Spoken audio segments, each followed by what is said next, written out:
Bienvenue sur ce podcast du monde de Lulu. Je suis Clara, accompagnante à la naissance et maman de 2 enfants, Lucas et Eva, 5 ans d'écart en instruction en famille.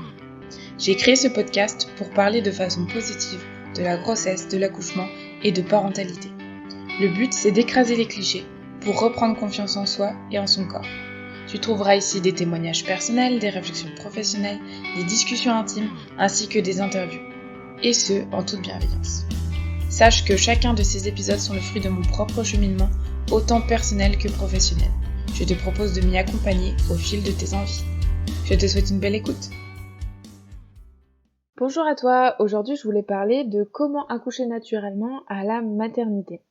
Parce que après le témoignage d'Élise dans l'épisode du récit positif numéro 1, où on a vraiment parlé d'accouchement physio à la maternité, où Élise vous a expliqué comment elle a fait. D'ailleurs, si tu l'as pas écouté, c'est le moment d'y aller. C'est un partage de récits d'accouchement très simple et très inspirant. Je voulais vraiment en fait revenir sur cette thématique parce que j'ai entendu plusieurs objections quand j'en ai parlé, notamment sur le principe de faire un projet naissance. Et du coup, je les ai notées pour vous les citer, et il y en a deux principales qui sont souvent revenues. Oui, mais moi, on m'a dit que le personnel médical avait tendance à faire le contraire du projet naissance pour montrer qu'ils sont pas d'accord. Ça, c'est la première objection que j'ai eue. Et la deuxième chose, c'est de toute façon, rentrer à la maternité, c'est la première intervention qu'il peut y avoir. Le déroulé de l'accouchement dépend trop du personnel présent. Du coup, vraiment, dans cet épisode, je voulais répondre à ces deux interrogations pour vous donner mes meilleures pistes pour prévoir du physiologique à la maternité. Le premier point sur le lieu d'accouchement. On ne peut pas partir battu en disant que de toutes les façons, dans tous les cas, si j'accouche à la maternité, ce sera forcément médicalisé et que je n'aurai pas le choix. Le lieu d'accouchement et le professionnel qui accompagne peuvent effectivement avoir une influence sur le déroulé de l'accouchement. Mais l'accouchement ne dépend absolument pas que de ça. On peut simplement faire la comparaison avec les pensées des femmes, l'environnement interne de la femme qui accouche, les émotions, les croyances sur l'accouchement, a une énorme influence en fait sur le déroulé de celui-ci. C'est pour ça que je me bats en fait pour dire aux femmes qu'il faut qu'elles aient d'abord une vision positive de l'accouchement. Donc ça, c'est vraiment pour faire comprendre que c'est pas une seule chose qui va influencer tout le déroulé de l'accouchement. Lui, Michel Audin, qui a un discours très intéressant sur le mécanisme de l'accouchement, dit lui-même que l'observation de l'accouchement est déjà une intervention, et que donc mettre un pied à l'hôpital est une première intervention. Effectivement, mettre un pied à l'hôpital, c'est prendre le risque en fait de la cascade d'intervention, et donc perdre la physiologie, le côté naturel de la naissance. Sauf qu'aujourd'hui, en plus de l'aspect naturel de la naissance, il faut prendre en compte aussi l'aspect culturel. En 2023, intérieurement, dans la tête des gens, et même parfois souvent de façon inconsciente, l'accouchement se passe à la maternité, et ça peut ne pas poser de problème en fait. Et je suis la première à défendre l'accouchement à domicile, accompagné, ou l'enfantement libre, et malgré tout à râler après les protocoles des hôpitaux, qui n'ont pas lieu d'être, mais je suis aussi pour le choix et la nuance. Si une femme veut un accouchement le plus naturel possible, mais à la maternité parce que ça la rassure, parce qu'elle se voit pas accoucher ailleurs, ou même juste parce qu'elle veut pas accoucher seule et qu'elle trouve pas de sage-femme à domicile, alors quel est le problème? Décider en conscience d'aller à la maternité ne veut pas dire absolument laisser tomber son projet. D'ailleurs, je l'ai moi-même fait. Du coup, qu'est-ce qu'on met en place? Et c'est là que dans l'épisode avec Élise sur le récit positif numéro 1, on avait parlé du projet naissance. Le projet naissance, c'est bien plus que juste un bout de papier avec une liste à cocher des choses qu'on veut pas. D'ailleurs, je déconseille absolument la liste à cocher. Faut absolument pas faire ça. Le projet naissance, ça implique une introspection de ce qu'on veut et pourquoi on le veut. Puis des recherches sur les protocoles hospitaliers, sur le mécanisme de l'accouchement, les hormones, leur environnement de sécrétion optimale, etc. Le projet naissance, c'est ainsi la conclusion de notre préparation pour communiquer nos envies et nos besoins à l'équipe médicale. Mais alors pourquoi communiquer nos envies et nos besoins? Alors si tu as déjà écouté l'épisode sur le projet naissance, tu le sais déjà, les équipes ne te connaissent pas. C'est logique, hein. Elles ne connaissent pas non plus tes aspirations et tes envies, etc. Tout cela, tu dois le mettre dans ton projet naissance. Avant de dire que tu veux pas ci ou que tu veux pas ça, ou de dire je veux ci, je veux ça, je veux de l'intimité de façon peut-être un peu agressive, explique que tu souhaites vivre pleinement ce moment avec ton conjoint sans intervention extérieure et que c'est l'un de vous deux qui attrapera le bébé, etc. Ce genre de phrase fait vite comprendre ce que tu as envie en fait, et ça n'empêche absolument pas d'accoucher à la maternité que de vouloir ça. L'équipe peut faire son travail d'observation dans un coin de la pièce, depuis la pièce d'à côté, etc., en tendant l'oreille. Il y a plein de sages-femmes qui sauront te dire qu'elles savent faire ça. Avec une bonne communication, on peut avoir de l'intimité et l'observation non intrusive sans pour autant avoir une intervention de l'équipe. D'ailleurs, pour en revenir à Michel Audin, il est le premier à dire que oui, ok, l'observation est une première intervention, mais il dit aussi que la sage-femme peut être là dans un coin à tricoter parce que le tricot, ça détend et que du coup, elle ne propage pas ses propres hormones, son propre stress sur la femme qui est en train d'accoucher. Et elle est quand même là au besoin. Elle est dans un coin, elle est présente au cas où, en cas de problème ou en cas d'appel de la femme, etc. Voilà, elle observe à distance, tranquillement. Donc on peut penser que donner son projet de naissance, c'est donner la porte ouverte à l'équipe de faire tout le contraire, et c'est vraiment une idée très négative des rapports humains tout simplement en fait.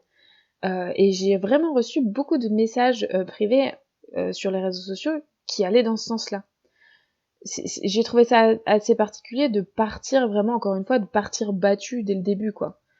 Oui, ils ont des protocoles, parfois très inutiles, qu'ils doivent respecter. Oui, parfois ils ne respectent pas le projet de naissance des femmes, mais dans la majorité des cas, c'est qu'ils ont estimé qu'il y avait une intervention qui devait être nécessaire.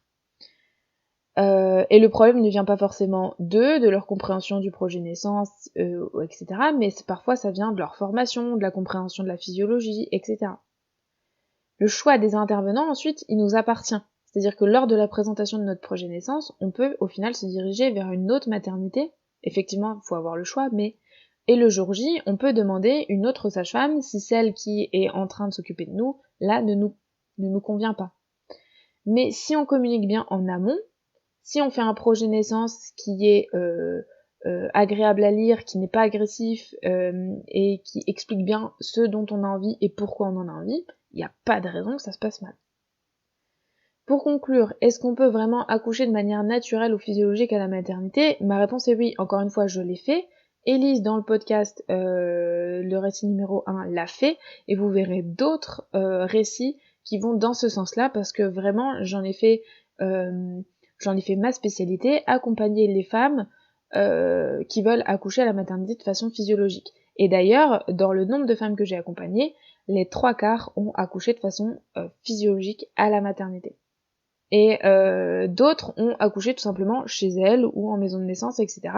Du coup, il n'y avait pas ce problème de respect du projet de naissance, mais elles l'ont fait quand même de façon totalement physiologique.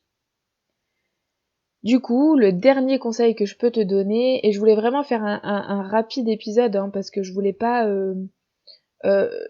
tergiverser sur le sujet, je voulais juste mettre un peu les choses au clair suite au dernier épisode de podcast que j'ai fait, où on parle justement d'accoucher, de projet de naissance, d'accouchement naturel à la maternité, etc. Je voudrais juste dire, on peut le faire, voilà pourquoi on peut le faire, et pourquoi il faut arrêter d'être négatif sur le sujet. Du coup, le dernier conseil que je peux te donner, c'est de suivre l'accompagnement que j'ai spécialement créé pour les femmes qui veulent du physiologique à la maternité. Comme je l'ai dit, j'en ai fait ma spécialité. Ça s'appelle Naître sereinement. C'est pour la naissance sereine d'une mère et d'un bébé. Parce que c'est ça qu'il faut se souvenir, c'est que le jour de l'accouchement, on devient mère, que ce soit pour la première fois ou pour la deuxième ou troisième, etc. Et on devient, et puis on met au monde un bébé qui met pour la première fois les pieds sur terre, si je puis dire. Du coup, c'est important pour ces deux personnes-là, pour le reste de la famille, etc., que ce soit un moment serein et doux, et c'est possible, et même à la maternité, et même quand on prend en compte que tout se passe pas toujours comme prévu. Du coup, tu trouveras 35 cours audio où on parle vraiment de biomécanisme, de gestion de la douleur, de comment faire son projet de naissance, mais on parle aussi de choses comme comment gérer le rendez-vous anesthésiste quand on veut pas de péridurale, comment faire si au final je finis par prendre la péridurale et que j'en voulais pas, comment on fait pour préserver la physiologie, comment on anticipe son postpartum, etc. Et puis, inclus dans l'offre, il y a un atelier en visio pour me poser toutes tes questions, que tu peux te servir avant l'accouchement ou après l'accouchement en soutien postpartum, pour peaufiner ce qui a besoin de l'être, pour soutenir, etc. Et ça, c'est en plus de tout l'accompagnement par mail ou par WhatsApp jusqu'à 1 mois après l'accouchement. C'est pile le service complet que j'aurais aimé avoir quand j'étais enceinte de ma deuxième. Je trouvais absolument pas ce que je voulais, parce que je voulais un truc depuis chez moi, tranquille, à prix raisonnable, mais vraiment avec plein de valeurs, avec beaucoup de choses dedans. Et en fait, j'ai pas trouvé. Du coup, c'était comme ça que je me suis formée, c'est comme ça que je suis arrivée aujourd'hui ici sur le monde de Lulu. Mais voilà, c'est vraiment un truc complet pour éviter les si j'avais su, et pour vivre pleinement en fait le moment en étant actrice de son accouchement et de sa parentalité, puisqu'on parle du postpartum. Le but de naître sereinement, en plus de se préparer à l'accouchement sans péridurale, à la maternité, et d'anticiper son postpartum, c'est aussi de te livrer mon expertise pour ne pas souffrir, diminuer les risques de césarienne, de déchirure, et aussi les risques de dépression postpartum, parce que ça, je pense que tu l'auras compris, mais mieux on vit son accouchement, mieux on vit son postpartum, plus le postpartum est doux. Ça marche pas à tous les coups, mais généralement, d'expérience personnelle, d'expérience professionnelle, et de tous les témoignages que j'ai déjà pu entendre, c'est souvent le cas. Je te laisse le lien dans la description de cet épisode de podcast, à savoir que jusqu'au 15 octobre, il y a un prix de lancement. Voilà, n'hésite plus et concrétise vraiment l'accouchement de tes rêves à la maternité. J'espère en tout cas que ce petit épisode de podcast avec ma petite promo à la fin t'a quand même aidé à comprendre que c'est possible, il suffit juste de s'en donner les moyens. Je te souhaite une belle journée ou une bonne soirée en fonction de ton heure d'écoute et je te dis à très vite. Ça y est, c'est la fin de cet épisode et j'espère qu'il t'a plu. N'hésite pas à t'abonner. En tout cas, à très vite ici ou sur Instagram. Plein de belles choses.